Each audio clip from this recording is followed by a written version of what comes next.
안녕하세요. 아는 비서관입니다. 선거철만 되면 어김없이 등장하는 레퍼토리. 부자들 세금 깎아주면 그분들이 투자도 팍팍하고 소비도 팍팍해서 그 돈이 아래로 뚝뚝 떨어질 거다. 이른바 낙수효과라는 아름다운 얘기. 아니, 통계적으로도 조세 승수도 나름 잡히고 경제의 근본적인 규칙인 것처럼 알고는 있는데 이걸 잘 포장한 헛소리라고 얘기하는 사람들이 있습니다. 마치 이 시스템의 버그를 발견한 것처럼요. 오늘 우리가 해킹할 자본주의의 코드, 그 열쇠를 쥔 인물입니다. 바로 하버드대학교 경제학과 교수 스테파니 스텐체바. 1986년생. 경제학계에서는 거의 아이돌급이죠. 이코노미스트는 10년간 최고의 젊은 경제학자 중 한 명으로 꼽았고 2025년에는 존 베이츠 클라크 메달도 수상했습니다. 스텐체바의 연구는 단순히 부자 증세 찬반 같은 직관적이고 유치한 논쟁을 넘어섭니다. 훨씬 더 근본적인 질문을 던지죠. 어떻게 변수를 설계하면 세금 시스템이 그냥 효율적인 걸 넘어서 공정하고 역동적일 수 있을까? 그리고 가장 중요한 거, 어떻게 하면 사람들이 그 시스템을 이해하고 진심으로 지지하게 만들 수 있을까? 라고요. 자, 오늘은 저와 함께 스텐체바 교수가 찾아냈다는 자본주의의 버그 리포트를 탈탈 털어보겠습니다. 영상이 끝날 때쯤이면 세금을 두고 벌이는 여러 논쟁들을 좀 다른 각도에서도 볼 수 있게 되실 겁니다. 천재들에게는 비범한 오리진 스토리가 있죠. 스텐체바는 그야말로 역사의 아이였습니다. 1986년 아직 공산권이었던 불가리아에서 태어나 3살 때까지 동독에서 살았어요. 그리고 1989년 가족 다 같이서 베를린 장벽이 무너지는 걸 직접 목격합니다. 이후에 프랑스에 정착했지만 그녀의 눈은 고국 불가리아를 향해 있었습니다. 90년대 공산주의에서 자본주의로 급격히 전환하던 불가리아 경제는 말 그대로 박살이 났죠. 1997년에는 연간 물가 상승률이 1000%를 넘는 하이퍼 인플레이션까지 겪었습니다. 한 인터뷰에서 이렇게 말해요. 어린 시절 너무나 다른 경제와 사회 시스템을 목격했다. 이 모든 문제를 다루는 경제학이라는 학문이 있다는 걸 알았을 때 이걸 공부해야겠다고 마음먹었다 라고요. 체제의 붕괴와 불평등의 민낯을 직접 본 아이는 세금이라는 도구가 한 사회를 살릴 수도 혹은 끔찍하게 망가뜨릴 수도 있다는 걸 몸소 깨달은 겁니다. 그렇게 경제학에 눈뜬 스텐체바는 그야말로 학위 컬렉터 수준의 엘리트 코스를 밟습니다. 영국 캠브리지 대학교 학사, 프랑스 명문 그랑제꼴인 에콜 플리테크니크 석사, 파리 경제학교 석사, 그리고 미국 MIT에서 경제학 박사 학위를 받았죠. 이 과정에서 스텐체바는 이미 21세기 자본의 토마 피케티, 불평등 연구의 대가인 에마뉴엘 사이즈 같은 거물들과도 공동 연구를 시작하면서 경제학계의 슈퍼루키로 떠올랐습니다. 스텐체바가 수많은 경제학 분야 중에서도 조세정책이라는 어찌 보면 따분해 보이는 분야에 꽂힌 이유는 명확했습니다. 세금은 정부가 가진 아주 강력한 도구다. 수많은 분야에 적용될 수 있다. 세금에 의존하는 것들이 너무나 많다. 잘 설계하면 엄청난 연쇄 효과를 낳지만 만약 잘못 설계하면은 끔찍한 결과를 낳을 수 있다. 뭐라는 거죠. 자, 그럼 지금부터 이 경제학자가 설계한 잘못되지 않을 수 있는 세금 시스템, 그 세 가지 혁명적인 아이디어를 한번 같이 펼쳐보겠습니다. 첫 번째 혁신, 동적 과세입니다. 쉽게 말해서 이거죠. 기존의 세금 모델은 그냥 사람을 고정된 값으로 봐요. 당신 능력치는 이 정도다. 그러니까 세금 이만큼 내라. 마치 우리가 죽을 때까지 모든 능력이 결정된 것처럼 전제한다는 거예요. 그런데 스텐체바는 질문합니다. 아니, 사람은 평생 배우고 성장하는데 세금이 그 성장에 영향을 미치지 않을까 하는 거죠. 예를 들어서 비싼 등록금을 내고 대학원을 가거나 직장을 그만두고 코딩 부트캠프에 가는 결정, 이런 인적 자본 투자는 한 사람의 인생을 바꾸는 선택인데 세금 시스템은 이걸 완전히 무시하고 있다는 거죠. 이게 바로 스텐체바가 발견한 첫 번째 맹점입니다. 해법은 파격적입니다. 정부가 평생에 걸쳐 교육과 훈련을 위한 소득 연계 대출을 제공하자라는 겁니다. 그냥 등록금 대출 같은 게 아니라 40대에도 새로운 기술을 배우고 싶을 때, 50대에 창업 교육을 받고 싶을 때, 이럴 때도 이런 시스템을 이용할 수가 있는 거죠.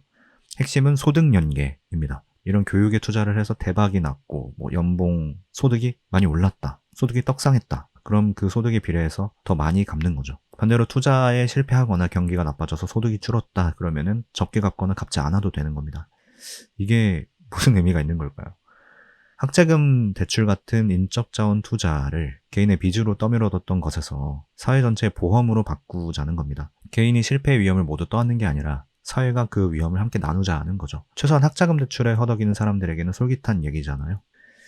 근데 여기서 스텐체바의 냉철함이 드러납니다. 그럼 이 시스템에 정부 보조금을 쏟아부어야 될까? 스텐체바의 대답은 경우에 따라 다르다입니다. 만약 교육이 이미 잘난 사람을 더 잘나게 만들어주는, 예를 들어서 고연봉 뱅커인데 MBA 가는 경우 이런 경우에는 굳이 세금으로 보조할 필요가 없다는 거죠. 어차피 본인한테 돌아가는 이익이 크니까요. 하지만 만약에 교육이 계층 이동의 사다리, 그러니까 게임의 판을 평평하게 만드는 역할을 해준다면, 예를 들어서 저소득층 청년한테 무료 직무 교육이나 코딩 교육 같은 걸 제공하는 경우라면 이때는 보조금을 지급하는 게 사회 전체적으로도 이득, 즉 최적이라는 결론인 거죠. 무조건적인 평등이 아니라 기회의 평등을 지향해서 정교한 설계를 하자라는 건데 이게 바로 스탠체바류의 해법이 됩니다. 사실 세제 설계에서는 너무나 합당하게 느껴지는 논리죠. 두 번째 제안으로 넘어가죠. 세금과 혁신에 관한 얘기입니다. 이것도 단골 레퍼토리죠. 혁신가들, 천재 발명가들에게 높은 세금을 매기면 누가 혁신하려고 하겠냐. 다들 의욕을 잃고 결국 나라 성장의 동력이 꺼진다. 이런 얘기 일리 있어 보입니다. 그런데 스탠체바는 여기서도 질문을 합니다. 진짜 맞냐? 그거 데이터로 확인해 봤냐? 라는 겁니다. 그래서 스탠체바가 자기 동료들이랑 진짜로 확인을 해봤죠. 그랬더니 무려 1920년부터 100년간의 미국 특허 데이터 샅샅이 뒤져봅니다. 주별로 법인세랑 소득세 데이터를 싹 긁어 모아서 분석을 해봤더니 논문 제목부터 비장합니다. 20세기의 세금과 혁신. 결과는 좀 충격적이죠. 결론부터 말씀드리면 개인 소득세와 법인세율이 높아지면 혁신의 양, 그러니까 특허 출원 건수는 줄어듭니다. 그리고 혁신가들이 세금이 낮은 주로 이사를 가는 현상도 나타났고요. 여기까지는 예상대로죠. 근데 폭탄은 이겁니다. 혁신의 평균적인 질에는 거의 아무런 영향이 없었습니다. 이게 뭔 말이냐. 세금을 올렸더니 그냥 그런 없어도 그만인 잔챙이 특허들은 줄어드는데 세상을 바꿀 만한 진짜 배기 혁신, 후대의 발명가들이 계속 인용하는 중요한 발명들은 세율과 상관없이 꾸준히 나왔다는 겁니다. 물론 여기서 또 중요한 예외가 있습니다. 바로 최상위 1% 슈퍼스타 발명가들이죠. 이 사람들은 세금에 훨씬 민감하게 반응해서 세율이 높은 국가를 떠나서 낮은 국가로 이동하는 경향이 뚜렷하게 나타났습니다. 특히 다국적 기업에 소속한 발명가들이 더 민감했다고 하죠. 그래서 여기서 정책적인 딜레마가 좀 생깁니다. 높은 세금이 나라 전체 혁신의 퀄리티를 죽이는 건 아닌데 최고의 인재를 다른 나라에게 뺏길 수 있다는 리스크. 정책 설계가 좀 이렇게 까다롭죠. 그런데 이런 분석, 특히 전부 특허 데이터 기반이죠. 근데 여러분, 특허가 정말 혁신의 전부인가요? 코카콜라 제조법 같은 건 특허 냈을까요? 아니잖아요. 100년 넘게 영업 비밀입니다. 우리가 매일 쓰는 USB 기술도 특허가 없다고 하죠. 수많은 서비스 혁신, 공정 혁신은 특허로 잡히지도 않습니다. 최근 한 연구에 따르면 R&D 투자를 하는 미국 기업의 절반 이상이 특허를 아예 안 낸다고도 하죠. 경제학자들이 아무래도 특허 데이터를 쓰는 이유는 분석하기 편한 빅데이터이기 때문일 겁니다. 이건 마치 가로등 밑에서만 열쇠를 찾는 것과 같죠. 찾기 쉽다는 이유로 엉뚱한 곳만 파고 있을 수 있다는 거죠. 스탠체바의 연구는 분명히 훌륭하지만 이 방법론적 한계는 우리 구독자분들 정도라면 저처럼 짚고 넘어가고 싶은 부분이겠죠. 그리고 마지막 세 번째 제안입니다. 제 생각에는 이게 스탠체바 연구의 가장 핵심이라고 해도 될 것 같습니다. 하버드에서 사회경제학 연구소를 설립했는데 기존 경제학이 사람들의 행동 데이터, 즉 뭘 사고 뭘 파는지, 얼마나 일하는지 같은 걸 분석을 했다면 스탠체바의 연구소는 그 행동의 원인, 즉 사람들의 인식과 믿음, 그리고 편견 같은 것들을 파고듭니다. 한마디로 여론이라는 블랙박스를 열어보는 거죠. 어떻게? 수만 명을 대상으로 대규모 온라인 설문조사와 실험을 통해서입니다. 가장 유명한 실험 중 하나를 보시죠. 미국인들한테 진짜 미국의 소득 불평등이 얼마나 심각한지 개인화된 데이터랑 그래프로 적나라하게 보여줬더니 결과가 어땠을까요? 사람들은 와, 불평등이 이렇게 심각한 문제였다니 하고 걱정하고 또 분노도 했습니다. 불평등은 매우 심각한 문제라고 답한 비율도 35%포인트나 급증을 했죠. 자, 그럼 이제 부자 증세나 복지 확대 같은 재분배 정책에 대한 지지도 올랐을까요? 정답은 아니요 입니다. 거의 변하지 않았어요. 사람들이 문제의 심각성에는 동의했는데 그 해결책에 지갑을 여는 건 망설인 겁니다. 대체 왜일까? 스탠체바는 상식적인 답을 찾아냅니다. 바로 정부에 대한 불신이 그 기저에 있다는 거죠. 사람들의 머릿속은 이런 겁니다. 그래, 불평등 심각하지. 부자들한테 세금 더 걷는 게 맞지. 근데 그 세금 정부가 제대로 쓰냐? 어차피 정치인들 뻘짓하고 비효율적으로 낭비해서 나한테 돌아오는 건 별로 없는데? 이런 식의 불신이 너무 깊어서 문제 해결의 필요성에 공감하면서도 정부에게 더 큰 힘, 그 세금을 쥐어주길 꺼린다는 겁니다. 이건 정책 만드는 사람들한테는 뼈아픈 얘기죠. 정책 내용보다도 정책을 만든 사람을 본다는 거. 그 신뢰를 쌓는 게 중요하다라는 얘기니까요.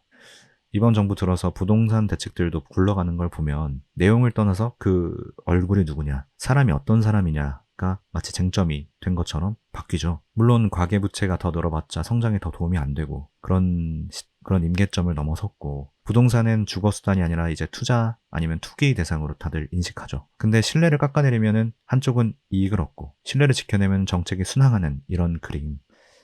특정 집단의 이익을 건드리는 정책을 할 때마다 한쪽이 밀어붙이면 그동안에도 수없이 많이 봐왔던 장면인데요. 참 어떻게 보시는지 궁금합니다. 그런데 이렇게 정책 내용이 정책을 만든 사람보다도 잘 먹혔던 사례가 미국에 하나 있다는 거예요. 정보 제공이 엄청난 효과를 발휘한 세금이 있었습니다. 바로 상속세입니다. 많은 미국인들이 상속세가 평범한 중산층의 재산을 빼앗는 사망세라고 인식을 하고 있었다고 해요. 하지만 연구팀이 사실 상속세는 최상위 0.2% 정도의 부자들만 내는 세금입니다 라는 팩트를 알려주니까 상속세를 강화해야 된다는 지지율이 무려 2배로 뛰었다는 거죠. 이건 뭘 의미할까요? 불평등처럼 막연하고 거대한 문제가 아니라 이게 내 얘기가 아니고 극소수 부자들에게만 해당된다는 식의 구체적이고 사실적인 오해는 그냥 정확한 정보로 교정할 수 있다는 거죠. 이렇게 나아가서 스탠체바의 최신 연구는 더 깊은 곳, 우리의 마음가짐을 파고듭니다. 바로 제로섬 사고죠. 누군가의 이익이 곧 나의 손해, 상대방의 손해가 곧 나의 이익이라고 믿는 생각이죠. 세상의 부는 한정된 파이와 같아서 저 사람이 한 조각 더 가져가면 내 몫이 줄어든다고 믿는 겁니다. 스탠체바의 연구는 이 제로섬 사고가 젊은 시절의 경제적 경험에 의해 크게 좌우되는데 무역, 이민, 재분배 같은 거의 모든 경제정책에 대한 태도를 결정하는 핵심 변수라는 점을 밝혔죠. 이거는 좌우 이념을 가로지르는 새로운 정치적인 단층선입니다. 우리가 세상을 제로섬 게임으로 보는지 아닌지에 따라서 같은 정책도 전혀 다르게 해석하게 된다는 거죠. 자, 이제 스탠체바가 어떻게 주류 경제학의 통념과 싸워왔는지 그 파이트 클럽의 문을 열어보겠습니다. 첫 번째 상대는 바로 부자감세라는 장대한 신화죠. 물론 혼자가 아니었습니다. 21세기 자본의 토마 피케티나 그리고 스승이자 동료인 에마뉴엘 사이즈. 불평등 연구에 이런 어벤져스들끼리 뭉쳐서 2014년 역사에 남을 논문을 발표합니다. 제목하여 최고소득에 대한 최적화세, 3가지 탄력성 이야기.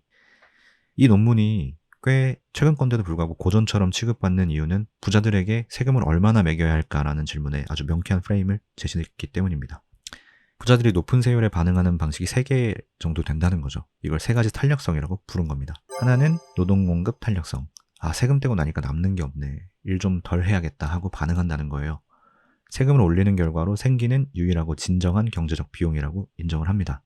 다른 하나는 조세회피 탄력성. 세무사님, 회계사님, 세금 줄일 방법 좀 찾아주세요. 하고 절세나 탈세 수단을 더 찾는다는 거예요. 세금 시스템의 루프홀을 찾아내는 게 최적의 정책 대응이라고 봅니다. 마지막 하나는 보상협상 탄력성. 세금 올랐으니까 내 연봉도 올려줘 라는 식의 반응을 더 보인다는 거죠.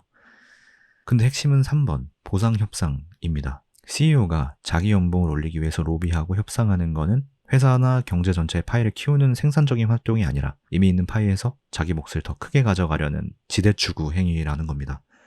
이건 사회적으로 낭비라는 거죠. 자, 그래프 한번 보시면 말이 더 필요 없을 정도죠. 지난 60년간 OECD 18개 나라 데이터를 분석한 결과입니다. 최고 세율을 낮추면 상위 1%가 전체 소득에서 차지하는 비중이 미친 듯이 치솟았죠. 그럼 그 기간 동안 경제 성장률이 어땠을까요? 낙수효과 이론대로면은 함께 치솟았어야겠죠. 하지만 아무런 상관관계가 없었습니다. 이 데이터는 사실상 낙수효과에 대한 사망 선고나 다름없다라는 반응도 나오게 하죠. 최상위층의 주머니로 다시 들어갔을 뿐이라는 거죠. 최적 조세 이론은 기본적으로 인간이 자신의 이익을 극대화하는 합리적 행위자라고 가정합니다. 하지만 행동경제학은 말하죠. 헛소리다. 인간은 그렇게 합리적이지 않다. 우리 눈앞의 만족을 위해서 미래를 망치고 현재 편향, 어떻게 포장하느냐에 따라 전혀 다른 선택을 한다는 거죠. 프레이밍 효과. 수평적인 공평성, 즉 비슷한 놈은 비슷하게 취급해야 한다는 원칙을 너무 쉽게 무시한다고 비판하죠. 세금이 정의로운가라는 질문을 빼놓고 효율적인가만 묻는 것은 공허한 숫자 노름일 뿐이라는 겁니다. 이 논쟁이 남의 나라 얘기가 아닙니다. 지금 한국은 반도체, AI 같은 국가 전략 기술의 R&D 세액 공제를 최대 50%까지 몰아주고 있어요. 혁신을 촉진하기 위해서라는 건데 어떤 핫한 기술을 또 국가 전략 기술에 포함시킬까? 어떻게 공제율 더 높일까? 공제 어떻게 이월해줄까? 따위가 개정 방향으로 논의가 되죠. 이런 류의 법률을 일몰기간 연장해주고 이런 거는 양당 가릴 거 없이 거의 묻지마식으로 통과됩니다. 근데 스탠체바의 연구에 따르면 이건 혁신의 양은 늘릴 수 있겠지만 질까지 보장하는 건 아니라는 거예요. 또 최고의 인재들이 해외로 떠나려는 걸 그 돈 줘서 붙잡는 식의 효과는 약간 있을 수 있겠지만 과연 한국 R&D 조세 정책이 최적으로 설계됐을까? 질문해보지 않을 수가 없는 겁니다. 이번엔 스테파니 스탠체바라는 다소 우리에게 낯선 그런데 유망한 경제학자가 가진 프리즘을 통해서 세금의 세계를 들여다봤습니다. 스탠체바는 우리에게 세금이라는 매트릭스 뒤에 숨겨진 코드를 보여주죠. 부자에게 세금을 깎아줘도 경제는 성장하지 않아.